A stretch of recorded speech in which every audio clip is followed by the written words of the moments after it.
de la Défense et des Forces armées, notre collègue Jacques Gautier. Vous avez la parole. Monsieur le Président, Messieurs les ministres, mes chers collègues, intervenant le dernier au nom de la Commission, il m'arrivera d'être redondant et par avance, je vous prie de bien vouloir m'en excuser. Au nom de notre Commission, je voudrais à mon tour rendre un hommage solennel à nos militaires en opération extérieure, à ceux qui ont donné leur vie pour la France, à nos blessés, parfois très grièvement, à leurs familles qui les soutiennent, à tous les soldats qui interviennent avec professionnalisme, engagement et courage. Je veux rappeler ici que c'est notre Commission qui a introduit dans la loi de programmation militaire du 18 décembre 2013 l'article 4 qui prévoit que les opérations extérieures en cours font chaque année l'objet d'un débat au Parlement. Nous avions en effet constaté que le contrôle parlementaire des OPEX était en éclipse. Une fois passé le vote de la prolongation au-delà des 4 mois, l'exécutif pouvait ne plus rendre compte, même si, et je peux en témoigner, les 2 ministres concernés venaient régulièrement devant la Commission, mais l'article 4 n'était pas de fait respecté. Mercredi dernier, le gouvernement a décidé soudainement de tenir ce débat que nous demandions depuis 3 ans, donc acte, messieurs les ministres. Mais la loi prévoit que le gouvernement communique préalablement à ce débat aux commissions concernées de l'Assemblée et du Sénat un bilan politique, opérationnel et financier des opérations extérieures en cours. Où est ce rapport censé éclairer nos débats? Il n'a pas été déposé. Heureusement, la Commission des affaires étrangères, de la Défense a publié, quant à elle, en juillet dernier, son propre bilan des OPEX, et je vais vous en livrer brièvement les 4 principales conclusions. Le premier constat, c'est la nécessité d'une approche globale et pas seulement militaire. Nos interventions, seules ou en coalition, sont des succès au niveau militaire et respectent, cela a été dit, la légalité internationale. Elles s'inscrivent dans une tradition interventionniste qui relève de la responsabilité particulière de la France et que permettent notre Constitution et notre outil de défense.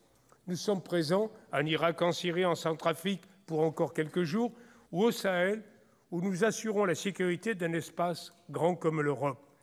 Mais nous constatons que si nous intervenons avec succès en premier pour mettre fin à des exactions, à des massacres de population ou à la déstabilisation de pays déjà fragilisés, il est difficile de passer le relais à des forces de stabilisation régionales ou multinationales, puis dans un deuxième temps aux forces locales après leur formation. C'est ce que nous appelons dans notre jargon le bridging operation.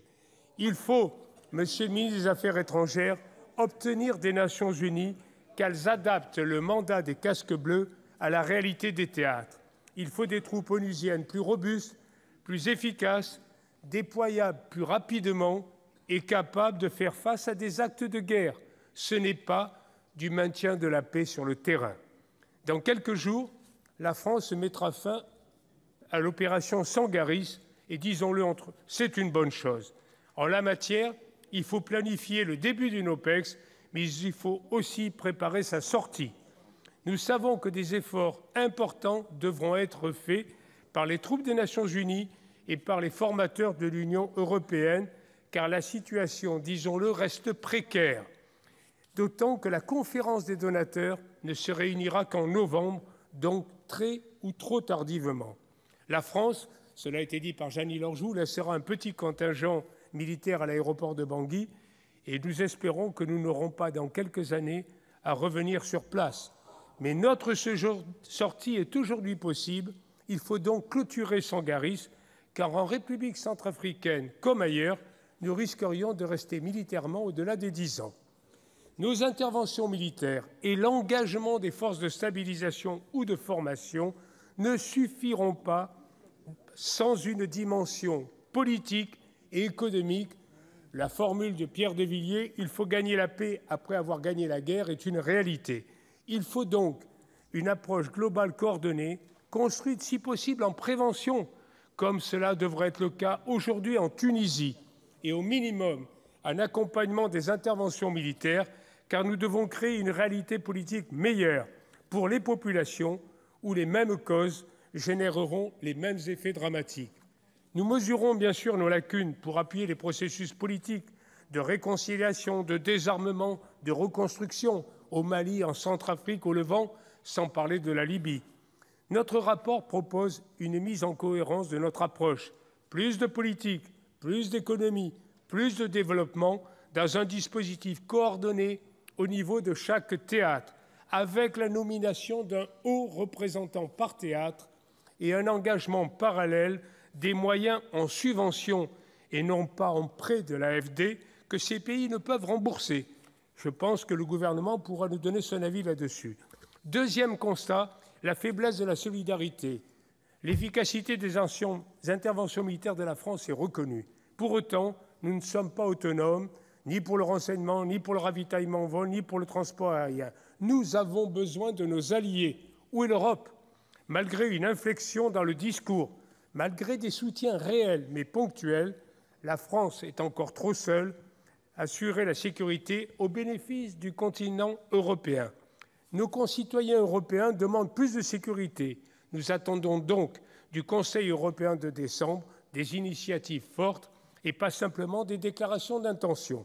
L'Europe doit accentuer son effort de formation des armées locales, s'engager dans la fourniture d'équipements nécessaires à ses troupes et appuyer, bien sûr, l'aide au développement. Troisième constat, l'indispensable remontée en puissance des moyens pour nos armées. Avec cette suractivité, aggravée par l'opération Sentinelle de 7 à 10 000 hommes, les contrats opérationnels ont explosé, avec une pression permanente sur les personnels, l'usure accélérée des équipements et une faiblesse persistante du MCO.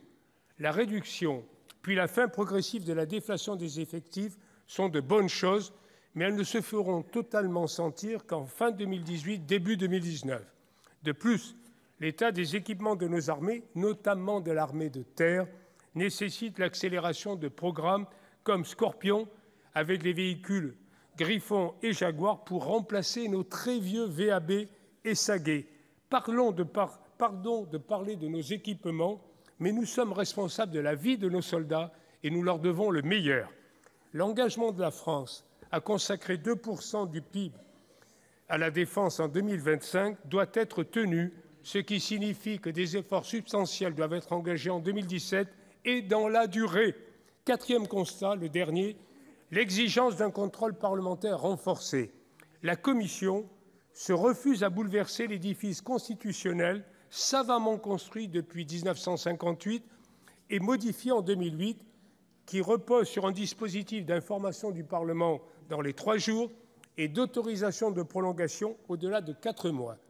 Ce dispositif assure aujourd'hui un juste équilibre entre l'efficacité de notre processus d'engagement militaire et l'indispensable débat démocratique. Mais enfin, les OPEX, je l'ai dit, jouissent en quelque sorte d'une clause d'éternité, car au-delà des 4 mois, il n'y a plus rien.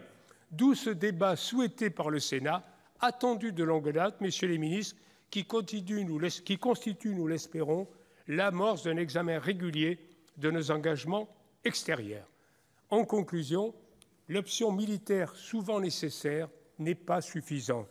Nous le mesurons avec gravité à l'heure où nos militaires sont engagés en appui dans la reprise de Mossoul. Nous sommes derrière nos soldats, déployés dans l'opération Chamal, nos forces spéciales à Erbil, nos aviateurs sur la base H5 en Jordanie, nos marins du groupe aéronaval, nos artilleurs en appui sol. Mais la solution au Levant est politique. C'est une évidence pour tous les intervenants. Quand nous aurons repris Mossoul, aurons-nous réglé la question de l'Irak et de la Syrie, déchirés entre sunnites et chiites, livrés aux milices, au régime au pluriel politique discrédité et au consensus national introuvable. L'Irak, disons-le, déstabilisé pour longtemps depuis l'invasion de 2003, justement dénoncée par Jacques Chirac. Messieurs les ministres, c'est à cette appréciation globale de nature politique que nous invite ce débat. Nous y mesurons pleinement, Monsieur le ministre, le besoin de faire parler, au-delà de nos armées, notre diplomatie. Je vous remercie. Merci, Monsieur le Président. Pour répondre aux orateurs, la parole est à Monsieur Jean-Marc Todeschini, secrétaire d'État chargé des anciens combattants et de la mémoire.